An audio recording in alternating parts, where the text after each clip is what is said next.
प्रस्तुत करते हैं उमाकांत धारवे म्यूजिक हीरापुर।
जनादार चकिया चरचरदार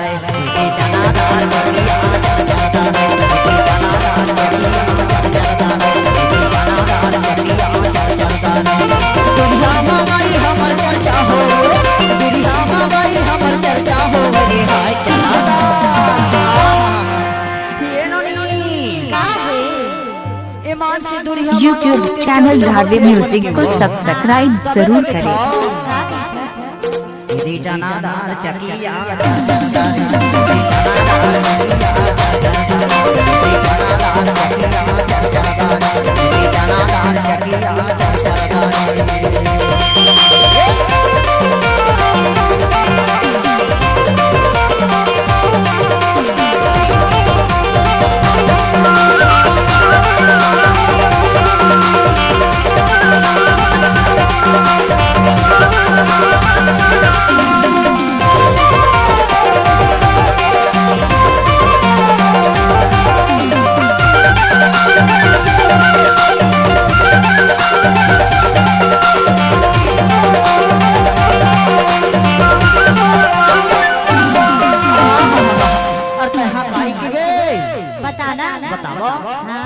ऐसे की बे एमरा बताओ तहां ऐसे की बे बाबू के दादा खाने चिला रोटी मजादार बाबू के दादा खाने चिला रोटी मजादार बाबू के दादा खाने चिला रोटी मजादार बाबू के दादा खाने चिला रोटी मजादार जनादार चकिया चरचरदार जनादार चकिया चरचरदार दुनिया माई हमर चर्चा हो, दुनिया माई हमर चर्चा हो रे हाय जनादार। अब सुनना काहे बतावा ये बता ए बापू के दादा चिला रोटी खाई बजा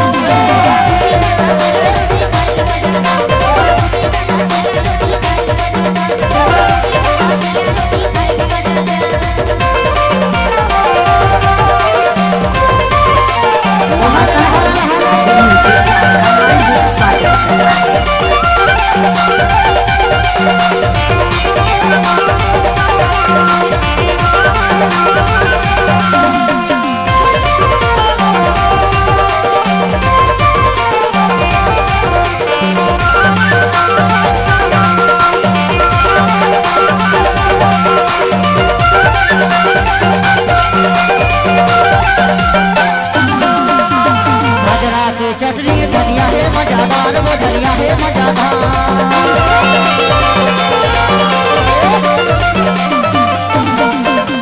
खजरा की चटनी धनिया है मजादार, वो धनिया है मजादार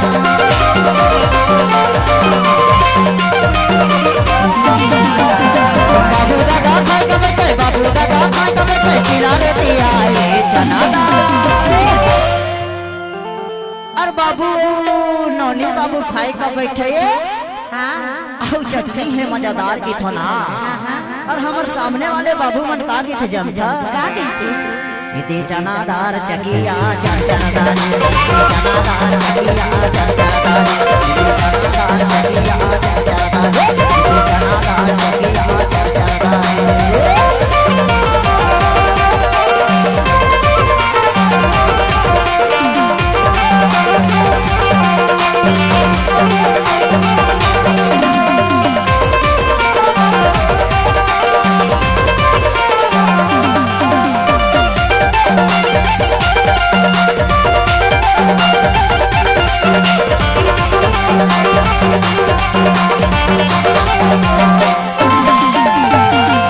लम्बा लम्बा तेरा करे गोदा सुपारी हाय गोदा सुपारी लम्बा लम्बा तेरा करे गोदा सुपारी हाय गोदा सुपारी लम्बा लम्बा तेरा करे गोदा सुपारी हाय गोदा सुपारी दुरियाले दूरा देखे मारत है सिटी हाय चनादा ए बाबू के दादा चिला रोटी खाए के मजा आता बाबू के दादा चिला रोटी खाए के मजा आता बाबू के दादा चिला रोटी खाए के मजा आता बाबू के दादा चिला रोटी खाए के मजा आता चनादार चकिया चरचरदारी चनादार चकिया चरचरदारी दुनिया माँ बाई हमर चर्चा हो दुनिया माँ बाई हमर चर्चा हो मेरी हाय चर्चा हो ईमान से हो तोर मोर दुनिया बना अब्बर चर्चा हो थे एकरे नी तहन टूरा मन हका के थे बतावा का कहती तो के न बैठले पार से वो चर्चा हो बैठले पार से बार चर्चा हो बैठले पार से वो चर्चा हो बैठले पार से वो चर्चा हो दुनिया माँ बाई हमर चर्चा हो दुनिया माँ बाई हमर चर्चा हो मेरे हाय चनादार विधि चनादार चकिया चरचरदारी विधि चनादार चकिया चरचरदारी विधि चनादार चकिया चरचरदारी विधि चनादार चकिया